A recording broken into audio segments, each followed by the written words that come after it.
In Search of the Castaways, or the Children of Captain Grant, by Jules Verne, Book 3, Chapter 14. A Bold Stratagem. Next day, February 17th. The sun's first rays awoke the sleepers of the Maunganamu. The Maoris had long since been astir, coming and going at the foot of the mountain, without leaving their line of observation. Furious clamour broke out when they saw the Europeans leave the sacred place they had profaned. Each of the party glanced first at the neighbouring mountains, and at the deep valleys still drowned in mist, and over Lake Taupo, which the morning breeze ruffled slightly, and then all clustered round Paganel, eager to hear his project. Paganel soon satisfied their curiosity. "My friends," said he, "my plan has one great recommendation. If it does not accomplish all that I anticipate, we shall be no worse off than we are at present. But it will succeed." "And what is it?" asked McNabbs. "It is this," replied Paganel. "The superstition of the natives have made this mountain a refuge for us, and we must take advantage of their superstition to escape. If I can persuade Kai Koumou that we have expired our profanation, that the wrath of the deity has fallen on us, in a word, that we have died a terrible death, do you think he will leave the plateau of Maunganamu to return to his village?" "Not a doubt of it," said Glenarvan. "And what is this horrible death you refer to?" asked Lady Helena. "The death of the sacrilegious, my friends," replied Paganel. "The avenging flames are under our feet. Let us open a way for them." "What! Make a volcano?" cried John Mangles. "Yes, an impromptu volcano, whose fury we can regulate. There are plenty of vapours ready to hand, and subterranean fires ready to issue forth. We can have an eruption ready to order." "An excellent idea, Paganel, well conceived," said the Major. "You understand," replied the geographer, "we are to pretend to fall victims to the flame of the Maori Pluto, and to disappear spiritually into the tomb of Karatet, and stay there 3, 4, even 5 days if necessary, that is to say, till the savages are convinced that we have perished, and abandon their watch."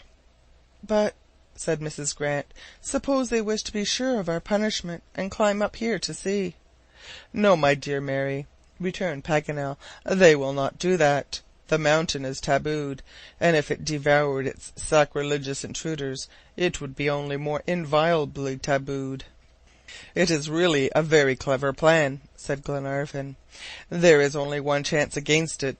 That is, if the savages prolong their watch at the foot of Maunganamu, we may run short of provisions. But if we play our game well, there is not much fear of that." "And when shall we try this last chance?" asked Lady Helena. "Tonight," rejoined Paganel, "when the darkness is the deepest." "Agreed," said McNabbs. "Paganel, you are a genius, and I, who seldom get up in enthusiasm, I answer for the success of your plan. Oh, those villains! They shall have a miracle that will put off their conversion for another century. I hope the missionaries will forgive us." The project of Paganel was therefore adopted, and certainly with the superstitious ideas of the Maoris, there seemed good ground for hope. But brilliant as the idea might be, the difficulty was in the modus operandi. The volcano might devour the bold schemers who offered it a crater. Could they control and direct the eruption when they had succeeded in letting loose its vapours and flames, and lava streams? The entire cone might be engulfed. It was meddling with a phenomenon of which nature herself has the absolute monopoly. Paganel had thought of all this, but he intended to act prudently, and without pushing things to extremes. An appearance would be enough to dupe the Maoris, and there was no need for the terrible realities of an eruption. How long that day seemed! Each one of the party inwardly counted the hours. All was made ready for flight. The Ojupa provisions were divided, and formed very portable packets. Some mats and firearms completed their light equipment, all of which they took from the tomb of the chief. It is needless to say that their preparations were made within the enclosure, and that they were unseen by the savages. At 6 o'clock the steward served up a refreshing meal. Where or when they would eat in the valleys of the ranges no one could foretell, so that they had to take in supplies for the future. The principal dish was composed of half a dozen rats, caught by Wilson and stewed. Lady Helena and Mary Grant obstinately refused to taste this game, which is highly esteemed by the natives, but the men enjoyed it like the real Maoris.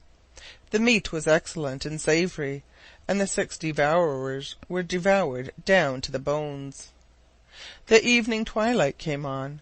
The sun went down in a stormy-looking bank of clouds. A few flashes of lightning glanced across the horizon, and distant thunder pealed through the darkened sky. Paganel welcomed the storm, which was a valuable aid to his plans, and completed his programme. The savages are superstitiously affected by the great phenomena of nature. The New Zealanders think that thunder is the angry voice of Noui Atua, and lightning the fierce gleam of his eyes. Thus their deity was coming personally to chastise the violators of the taboo. At 8 o'clock the summit of the Maganuma was lost in portentous darkness. The sky would supply a black background for the blaze which Paganel was about to throw on it. The Maoris could no longer see their prisoners, and this was the moment for action. Speed was necessary. Glenarvan, Paganel, McNabbs, Robert, the steward, and the 2 sailors all lent a hand. The spot for the crater was chosen 30 paces from Karatet's tomb. It was important to keep the ojupa intact, for if it disappeared, the taboo of the mountain would be nullified. At the spot mentioned, Paganel had noticed an enormous block of stone, round which the vapours played with a certain degree of intensity. This block covered a small natural crater hollowed in the cone, and by its own weight prevented the egress of the subterranean fire. If they could move it from its socket, the vapours and the lava would issue by the disencumbered opening. The workers used as levers some posts taken from the interior of the ojupa, and they piled their tools vigorously against the rocky mass. Under their united efforts the stone soon moved. They made a little trench so that it might roll down the inclined plane.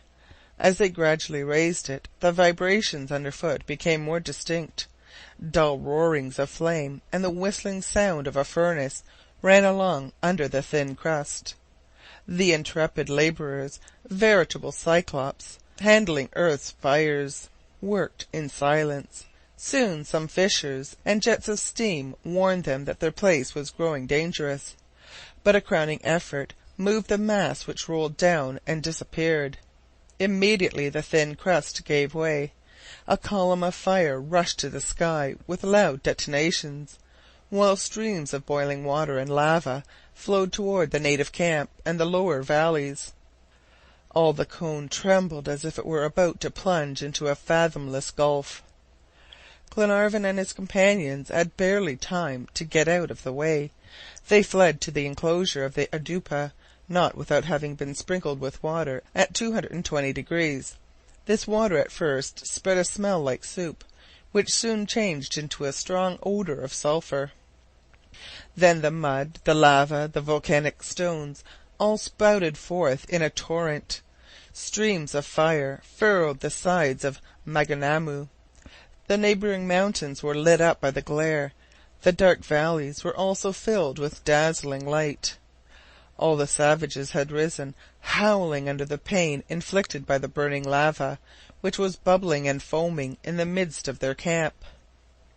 Those whom the liquid fire had not touched fled to the surrounding hills, then turned, and gazed in terror at this fearful phenomena, this volcano in which the anger of their deity would swallow up the profane intruders on the sacred mountain.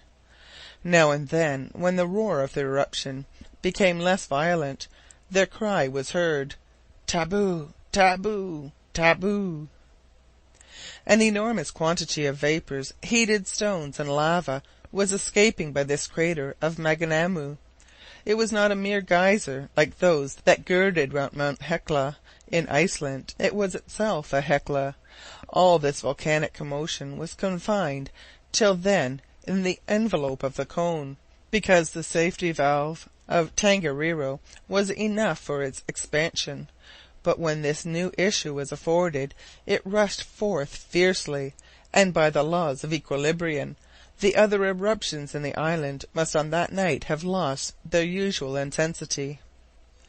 An hour after this volcano burst upon the world, broad streams of lava were running down its sides.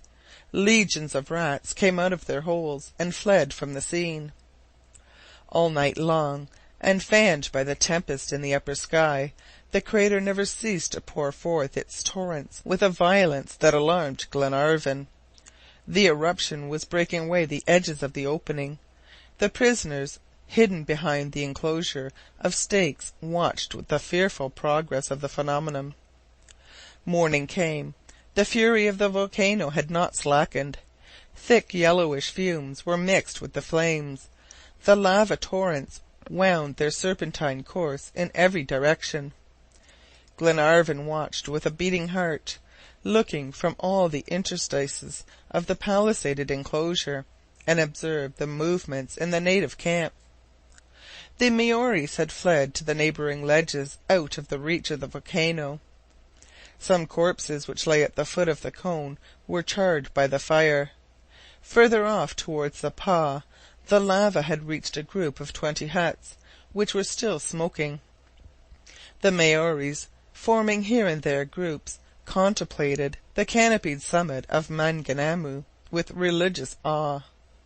Kai Koumou approached in the midst of his warriors, and Glenarvan recognized him. The chief advanced to the foot of the hill, on the side untouched by the lava, but he did not ascend the first ledge. Standing there with his arms stretched out like an exorciser, he made some grimaces, whose meaning was obvious to the prisoner. As Paganel had foreseen, Kai Koumou launched on the avenging mountain a more rigorous taboo. Soon after the natives left their positions, and followed the winding paths that led toward the Pa. "They are going!" exclaimed Glenarvan. "They have left their posts. God be praised! Our stratagem has succeeded. My dear Lady Helena, my brave friends, we are all dead and buried. But this evening, when night comes, we shall rise and leave our tombs, and fly these barbarous tribes." It would be difficult to conceive of the joy that pervaded the Oudoupa. Hope had regained the mastery in all hearts. The intrepid travellers forgot the past, forgot the future, to enjoy the present delight. And yet the task before them was not an easy one, to gain some European outpost in the midst of this unknown country. But Kai Koumou, once off their track, they thought themselves safe from all the savages in New Zealand. A whole day had to elapse before they could make a start, and they employed it in arranging a plan of flight. Paganel had treasured up his map of New Zealand, and on it could trace out the best roads. After discussion, the fugitives resolved to make for the Bay of Plenty towards the east. The region was unknown, but apparently desert. The travellers, who from their past experience had learned to make light of physical difficulties, feared nothing but meeting Maoris. At any cost they wanted to avoid them and gain the east coast, where the missionaries had several stations. That part of the country had hitherto escaped the horrors of war, and the natives were not in the habit of scouring the country. As to the distance that separated Lake Taupo from the Bay of Plenty, they calculated it about 100 miles. 10 days' march at 10 miles a day could be done, not without fatigue, but none of the party gave that a thought. If they could only reach the mission stations, they could rest there while waiting for a favourable opportunity to get to Auckland, for that was the point they desired to reach. This question settled, They resumed their watch of the native proceedings, and continued doing so till evening fell. Not a solitary native remained at the foot of the mountain, and when darkness set in over the Taupo valleys, not a fire indicated the presence of the Maoris at the base. The road was free. At 9 o'clock, the night being unusually dark, Glenarvan gave the orders to start. His companion and he, armed and equipped at the expense of Kara Tete, began cautiously to descend the slopes of Maunganamu, John Mangles and Wilson leading the way, eyes and ears on the alert. They stopped at the slightest sound. They started at every passing cloud. They slid rather than walked down the spur, that their figures might be lost in the dark mass of the mountain. At 200 feet below the summit, John Mangles and his sailors reached the dangerous ridge that had been so obstinately defended by the natives. If by ill luck the Maoris, more cunning than the fugitives, had only pretended to retreat, if they were not really duped by the volcanic phenomenon, this was the spot where their presence would be betrayed. Glenarvan could not but shudder, in spite of his confidence, and in spite of the jokes of Paganel. The fate of the whole party would hang in the balance for the 10 minutes required to pass along that ridge. He felt the beating of Lady Helena's heart as she clung to his arm. He had no thought of turning back. Neither had John. The young captain, followed closely by the whole party, and protected by the intense darkness, crept along the ridge, stopping when some loose stones rolled to the bottom. If the savages were still in the ambush below, these unusual sounds might provoke from both sides a dangerous fusillade. But speed was impossible in their serpent-like progress down this sloping crest. When John Mangles had reached the lowest point, he was scarcely 25 feet from the plateau, where the natives were encamped the night before. And then the ridge rose again pretty steeply toward a wood for about a quarter of a mile. All this lower part was crossed without molestation, and they commenced the ascent in silence.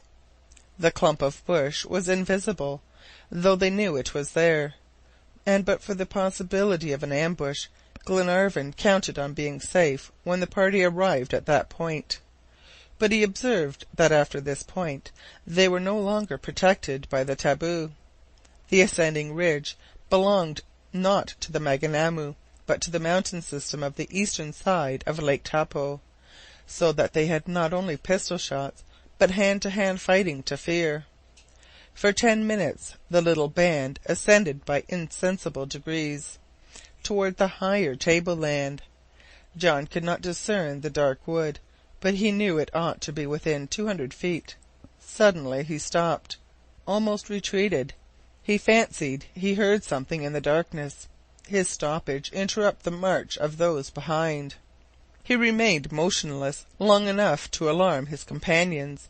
They waited with unspeakable anxiety, wondering if they were doomed to retrace their steps and return to the summit of Maunganamu. But John, finding that the noise was not repeated, resumed the ascent of the narrow path of the ridge. Soon they perceived the shadowy outline of the wood showing faintly through the darkness. A few more steps, and they were hid from the sight in the thick foliage of the trees. End of Book 3, Chapter 14.